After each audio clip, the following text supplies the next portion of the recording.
Sir ಈಗ ನೀವು ಹೇಳಿದ್ರಿ ವಿಜೇಂದ್ರಗೂ ನೋಟಿಸ್ ಕೊಡಬೇಕು ಅಂತ ಕೊಟ್ಟಿದ್ರಲ್ಲ ಆ ಸಂದರ್ಭದಲ್ಲಿ ಆ ವಿವರಣೆಯಲ್ಲಿ ನೀವು ಹೇಳಿದ್ದೀನಿ ನಾವು ವಿಜೇಂದ್ರಗೂ ಕೊಡ್ಬೇಕಂತ ಹೇಳಿ ನೀವು ಒಂದ್ ಸೈಡ್ ಮಾಡ್ತಾ ಇದ್ದೀರಿ, ಇದು ಸರಿಯಲ್ಲ. ಯತ್ನಾಳ್ ಒಂದ್ ಬೆಲೆ ತಪ್ಪು ಮಾಡ್ತಾರ ಅನ್ನೋಂಥ ಭ್ರಮೆಯಿಂದ ಹೊರಗೆ ಬರಬೇಕಂತ ಹೇಳಿ ನಾನು. ಇಲ್ಲಾಂದ್ರೆ ಏನಾಗ್ತದೆ, ಬರೀ ಯತ್ನಾಳ್ ತಪ್ಪು ಮಾಡ್ತಾ ಇದ್ದಾನೆ, ವಿಜೇಂದ್ರ ಬಹಳ ಸಾಚ ಅದನ್ನತ್ತೇನು ನೀವು ಇಲ್ಲಿ ದಿಲ್ಲಿಯಿಂದ ನಾನು ನೋಟಿಸ್ ಕೊಡೋದು 4-5 ನೋಟಿಸ್ ಕೊಡ್ತಾ ಇದ್ದೀರಿ. ನಾವು ಉತ್ತರ ಕೊಟ್ಕೋತ ಬಂದಿದ್ದೀನಿ. ಈ ಸಲನೂ ಭಾಳ ವಿವರವಾಗಿ ಎಲ್ಲ ಉತ್ತರ ಕೊಟ್ಟೇನೆ. ಇವ್ರೇನೇನು ಮಾಡ್ತಾ ಇದ್ದಾರೆ, ಯಾವ ರೀತಿ ಅಡ್ಜಸ್ಟ್ ಇದ್ದಾರೆ. ಮೊನ್ನೆ ಇದೇ ಹನಿ ಟ್ರ್ಯಾಪದ್ದು ವಿಧಾನಸಭೆಯಲ್ಲಿ ನಾನು ಪ್ರಸ್ತಾಪ ಮಾಡಿದಾಗ ಇದೇ ವಿಜೇಂದ್ರನೇ ಅಶೋಕ್ ಮೇಲೆ ಒತ್ತಡ ತಂದು ಇದನ್ನ ಭಾಳ ಚರ್ಚೆಗೆ ಅವಕಾಶ ಕೊಡಬೇಡ ತಂದವನೇ ವಿಜೇಂದ್ರ. ಇಂಥ ಒಂದು ದೊಡ್ಡ ಅಸ್ತ್ರ ನಮ್ಮ ಕೈಯಾಗ ಸಿಕ್ಕಾಗೂ ಸಹಿತ ಭಾರತೀಯ ಜನತಾ ಪಾರ್ಟಿ ಸಮರ್ಥವಾಗಿ ಅದನ್ನು ಉಪಯೋಗ ಮಾಡ್ಕೊಂಡಿದ್ರೆ ಅವತ್ತೇ ಅವ್ರು ಯಾವ ಆರೋಪಿ ಇದ್ದಲ್ಲ ಅವ್ರ ಹೆಸರನ್ನ ರಾಜಣ್ಣವರು ಬಹಿರಂಗಪಡಿಸ್ತಿದ್ರು. ಅವತ್ತೇ ಸರ್ಕಾರ ಬಿದ್ದು ಹೋಗ್ತಿತ್ತು.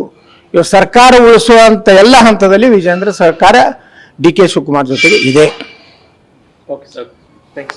ಸರ್ ಈಗ ನೀವು ಹೇಳಿದ್ರಿ ವಿಜೇಂದ್ರಗೂ ನೋಟಿಸ್ ಕೊಡಬೇಕು ಅಂತ ಕೊಟ್ಟಿದ್ರಲ್ಲ ಆ ಸಂದರ್ಭದಲ್ಲಿ ಆ ವಿವರಣೆಯಲ್ಲಿ ನೀವು ಹೇಳಿದ್ದೀನಿ ನಾವು ವಿಜೇಂದ್ರಗೂ ಕೊಡ್ಬೇಕಂತ ಹೇಳಿ ನೀವು ಒಂದ್ ಸೈಡ್ ಮಾಡ್ತಾ ಇದ್ದೀರಿ, ಇದು ಸರಿಯಲ್ಲ. ಯತ್ನಾಳ್ ಒಂದ್ ಬೆಲೆ ತಪ್ಪು ಮಾಡ್ತಾರ ಅನ್ನೋಂಥ ಭ್ರಮೆಯಿಂದ ಹೊರಗೆ ಬರಬೇಕಂತ ಹೇಳಿ ನಾನು. ಇಲ್ಲಾಂದ್ರೆ ಏನಾಗ್ತದೆ, ಬರೀ ಯತ್ನಾಳ್ ತಪ್ಪು ಮಾಡ್ತಾ ಇದ್ದಾನೆ, ವಿಜೇಂದ್ರ ಬಹಳ ಸಾಚ ಅದನ್ನತ್ತೇನು ನೀವು ಇಲ್ಲಿ ದಿಲ್ಲಿಯಿಂದ ನಾನು ನೋಟಿಸ್ ಕೊಡೋದು 4-5 ನೋಟಿಸ್ ಕೊಡ್ತಾ ಇದ್ದೀರಿ. ನಾವು ಉತ್ತರ ಕೊಟ್ಕೋತ ಬಂದಿದ್ದೀನಿ. ಈ ಸಲನೂ ಭಾಳ ವಿವರವಾಗಿ ಎಲ್ಲ ಉತ್ತರ ಕೊಟ್ಟೇನೆ.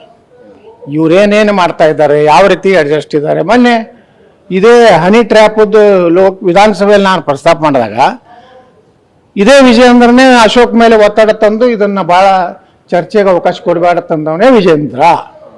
ಇಂಥ ಒಂದು ದೊಡ್ಡ ಅಸ್ತ್ರ ನಮ್ಮ ಕೈಯಾಗ ಸಿಕ್ಕಾಗೂ ಸಹಿತ ಭಾರತೀಯ ಜನತಾ ಪಾರ್ಟಿ ಸಮರ್ಥವಾಗಿ ಅದನ್ನು ಉಪಯೋಗ ಮಾಡ್ಕೊಂಡಿದ್ರೆ ಅವತ್ತೇ ಅವ್ರು ಯಾವ ಆರೋಪಿ ಇದ್ದಲ್ಲ ಅವ್ರ ಹೆಸರನ್ನ ರಾಜಣ್ಣವರು ಬಹಿರಂಗಪಡಿಸ್ತಿದ್ರು. ಅವತ್ತೇ ಸರ್ಕಾರ ಬಿದ್ದು ಹೋಗ್ತಿತ್ತು. ಇವಾಗ ಸರ್ಕಾರ ಉಳಿಸುವಂತ ಎಲ್ಲ ಹಂತದಲ್ಲಿ ವಿಜೇಂದ್ರ ಸರ್ಕಾರ ಡಿ ಕೆ ಶಿವಕುಮಾರ್ ಜೊತೆಗೆ ಇದೆ. Okay sir, thanks.